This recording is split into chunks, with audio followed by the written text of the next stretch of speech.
If you stop here, this is called Sankhya. But this is not Advaita Vedanta. We have made a clear distinction between two things, consciousness and everything else.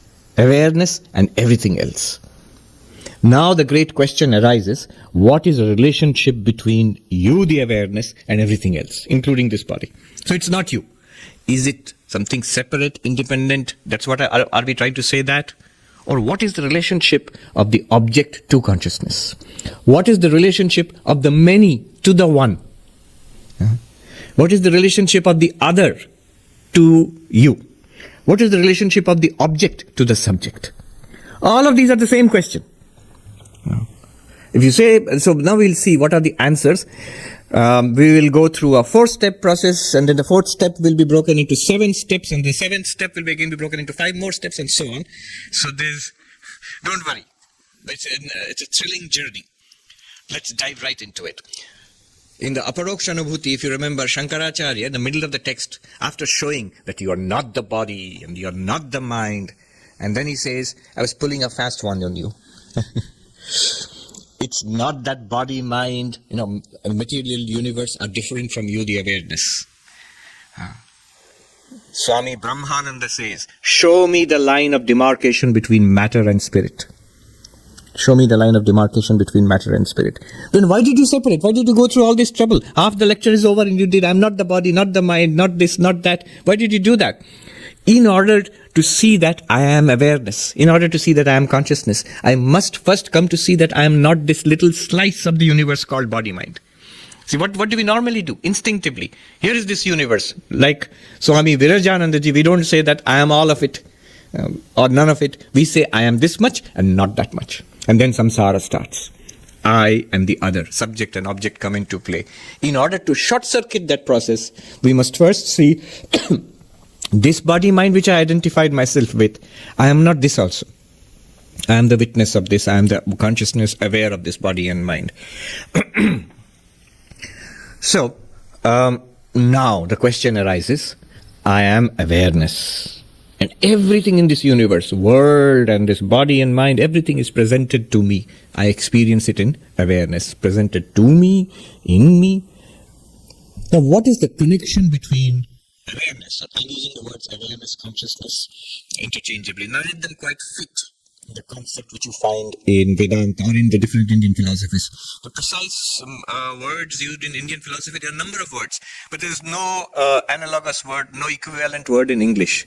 The words in Sanskrit are Chit, Chaitanya, Chiti, Samvit, Bodha. Multiple words are there, and they all mean the same thing, awareness itself. But that concept is not there in Western thought, in even the philosophy of mind. It's difficult to translate. But so I'm using consciousness and awareness. Now the question arises, what is the relationship between consciousness and matter? Instead of saying consciousness and object, I'm saying consciousness and matter. By matter, I mean whatever is experienced in consciousness, whatever is experienced by consciousness, the material universe. But remember, in this, I'm including the mind also. Because mind, the contents of the mind, thoughts, feelings, emotions, and they are all memories, they are all experienced. If it's experienced, then it's an object, and that object I'm calling matter, just for the sake of simplicity. So what is the question?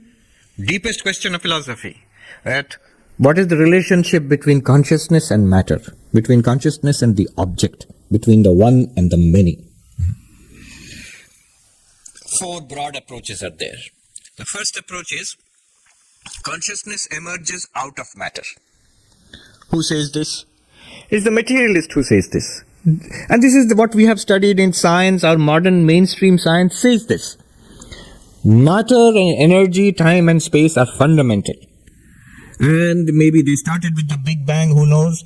But right now we see that this vast material universe, in one corner of that you have the earth, and some amount of matter, some organic matter has somehow evolved into life, and living bodies have evolved further over millions and millions of years, evolving sophisticated nervous systems and brains. In that nervous system and brain, in a living body, there's a byproduct, an epiphenomenon called consciousness. So matter has become living matter. Living matter has evolved into conscious living matter, aware of itself and everything else. That's the story. That's the state of understanding in modern mainstream science. That's what we are taught in biology in school. So matter produces consciousness. It's a vast, unconscious material universe, and consciousness is just like a flickering flame in the corner of a mostly dark room. The other theory is opposite. Consciousness produces matter. Consciousness produces matter. You say, aha, Advaita. No, not Advaita Vedanta.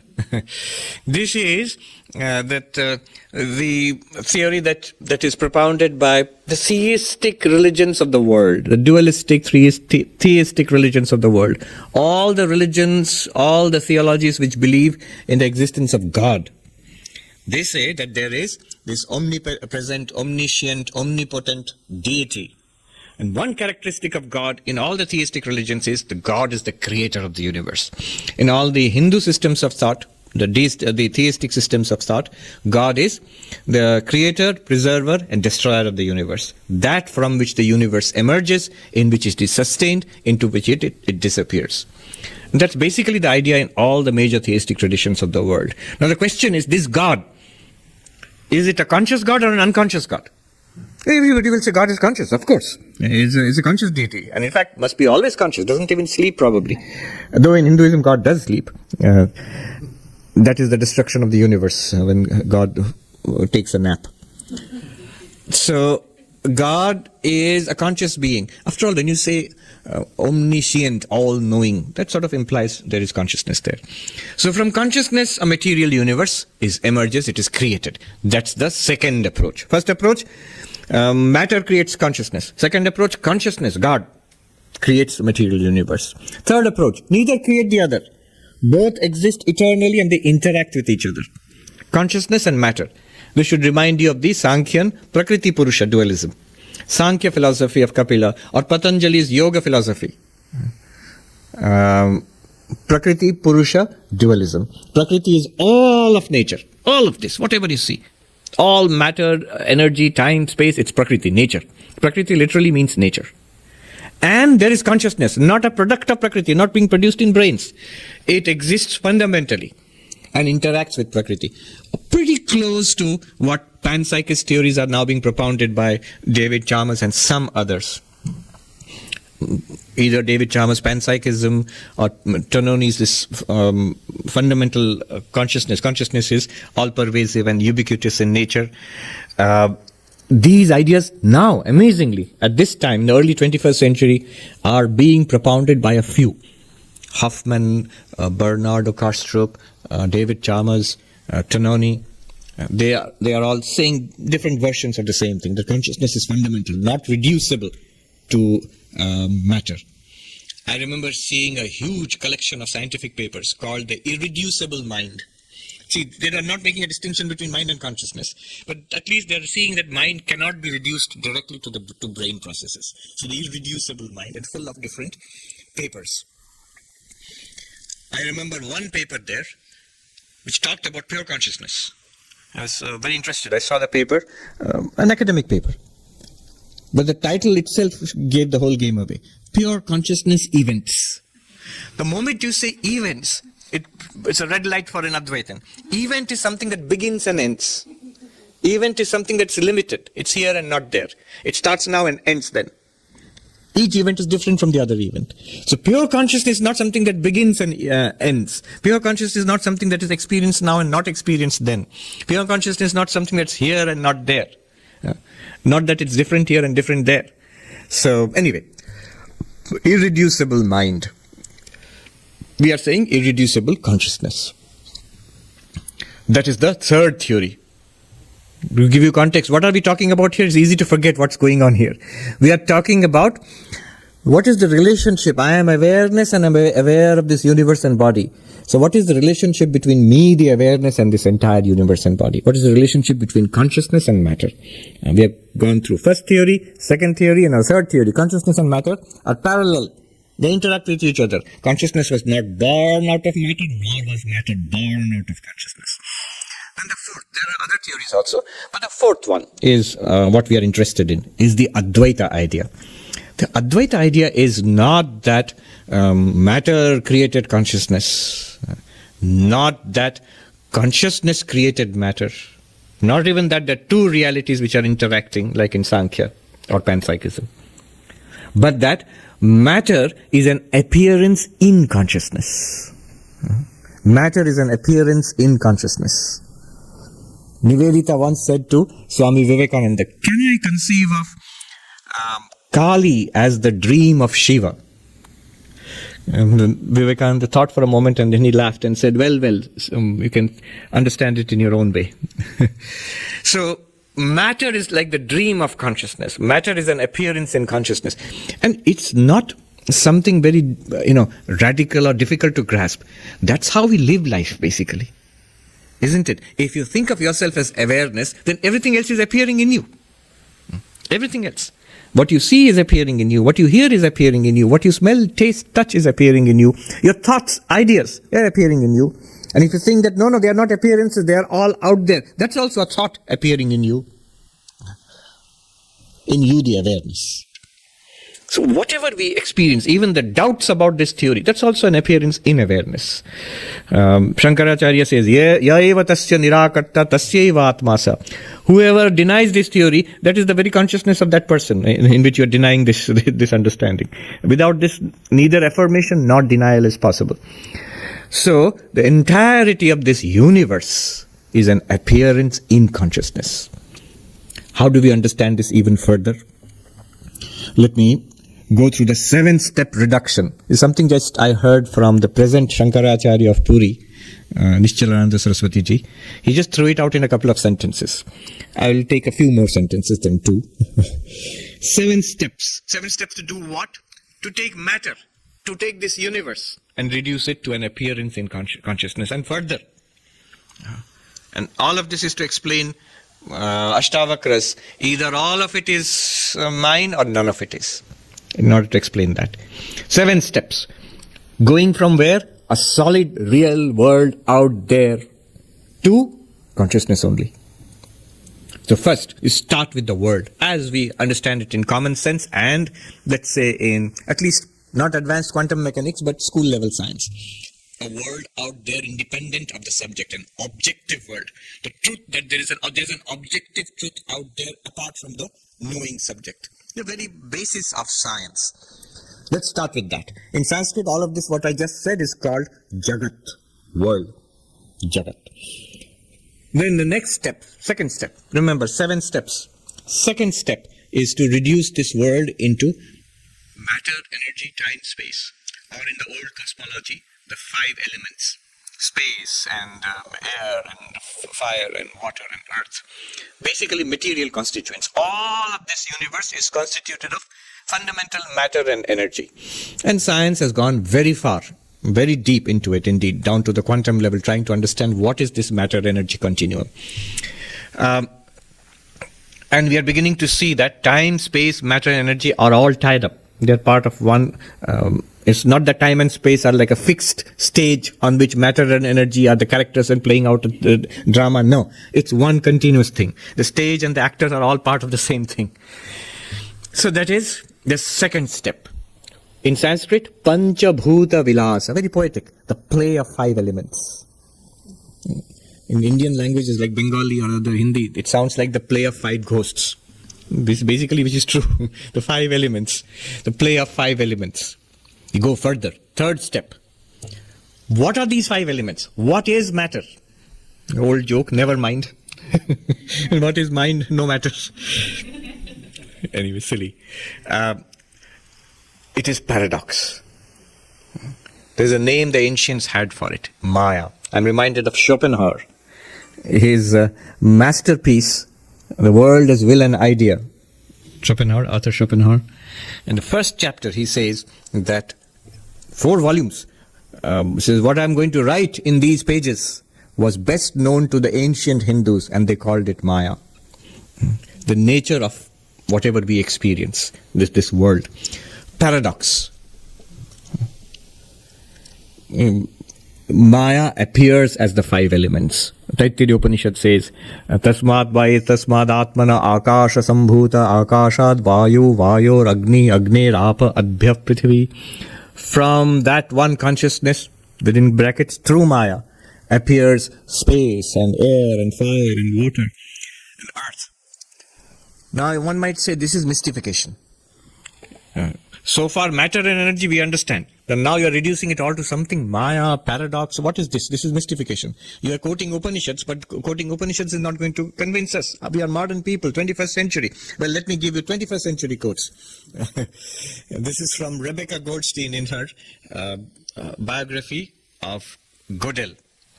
It's called Incompleteness. So there she says, Gödel's incompleteness, Einstein's relativity, and Heisenberg's uncertainty. These are the greatest discoveries of science, the most fundamental discoveries of science in the 20th century. And to understand how radical these discoveries are, you have to see the mentality of scientists in the 19th century. If you ask scientists in the 19th century, what do you see science as in the 20th century? They would not have said relativity. They would have said, they would have said absoluteness. We'll get an absolute theory. What do you see mathematics as? And actually there was a mathematician, I think Hilbert probably, who set out the program for completing mathematics. He would have definitely not said incompleteness. He would have said mathematics will be completed. And that's what Gödel smashed with his incompleteness theorem. Yeah. A scientist would have said we were aiming for certainty, not uncertainty. And what did we actually discover in the 20th century? Relativity, incompleteness, uncertainty. These are the terms which are used to describe Maya. Relativity, incompleteness, uncertainty. And then Rebecca Goldstein goes on to write that this forever erased the myth of objectivity. This is not what we, in the deepest sense of science, at the practical school level, fine, objective, you have to be. But at the deepest level of our understanding of science right now, it's not that there is an objective truth out there apart from us, the observer. All right. So anyway, Maya, we go deeper. And this is the, what was it? The third step, Maya Vilasa, the play of Maya. But Maya is nothing other than the power of Brahman, of consciousness. So again, you're using mystic language. But no. Just look at it yourself. How do you, the awareness, how do you experience everything in your dreams, for example? There's a mysterious power to your mind which can now appear as a manifold dream universe. That mysterious power is the Maya of your individual mind. The Maya of consciousness is that paradoxical power which makes consciousness appear as this manifold universe to itself. Consciousness appears to itself through Maya as this universe. So the fourth step is called Chid Vilasa, the play of consciousness. Whatever Maya is doing, it's the power of consciousness which shows itself as this universe. Or as Nivedita said, Kali is the dream of Shiva. Chid Vilasa, the play of consciousness. This is the whole, the profound, sophisticated, very complex philosophy of Kashmiri Shaivism. The entire universe is the play of Shiva. They have a very sophisticated system called system of vibrations, Spanda. Consciousness vibrates and generates this entire universe. So our Swami Medhananda Ayan Maharaj calls it a Baroque philosophy because it's so intricate. Advaita Vedanta is very neat and elegant that way. Kashmiri Shaivism is extraordinarily complex. But anyway, that's what they're saying. This entire universe is the play of Shiva. What is Shiva? Consciousness. Chid Vilasa, the play of Shiva. The play of consciousness. But now the Advaitin comes and asks, wait a minute. Play? Does consciousness play? Play implies some kind of activity, some kind of change. You can't play without some kind of change. Some kind of activity. So all these activities and changes, is consciousness doing it? Or are they being experienced in consciousness? And if we look at our own experience, we'll say, yeah, it's being experienced in consciousness. Whatever changes you experience in life, they're experienced in consciousness, which is a better way of putting it. That consciousness is vibrating or consciousness is experiencing. If consciousness vibrates, even that vibration is an experience. The very nature of consciousness is to experience. Like the nature of the eyes is to see. The very nature of consciousness is to experience. Anubhava. That's the very nature of consciousness. You can poetically call it playing, but actually, if you're going to be rigorous and a little bit of a dry philosopher, you will say it's not playing. It's an appearance in consciousness. This is called in Sanskrit Chid Vivarta. What's an appearance in consciousness? Don't forget our whole goal. What are we trying to explain? Material universe, Jagat. Material universe is not the play of consciousness, not the vibration of consciousness, not the products of consciousness, but it is an appearance in consciousness. Where are we now? We are at the fourth level of explanation. That Chid Vivarta. It's an appearance in a fifth level, right? First was Jagat, world. Second was the constituents of the world, Panchabhuta, 5 elements. The third was Maya Vilasa, the play of Maya. The fourth was Chid Vilasa, play of consciousness. The fifth explanation is appearance in consciousness, Chid Vivarta. Chid Vivarta. Just like the snake appears in the rope by an error. Just like the mirage, the water appears in the mirage, in the desert, where the heated air and the play of the lights there, you see water. It appears there.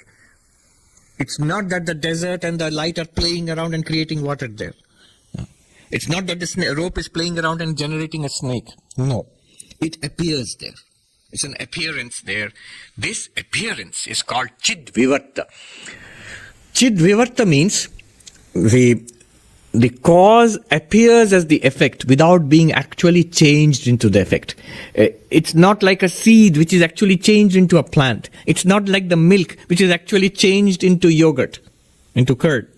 It's more like the rope which appears as the snake. It's more like the colorless sky which appears blue when you look out there. It's more like the waterless desert which appears as an oasis in the mirage. Nothing has changed.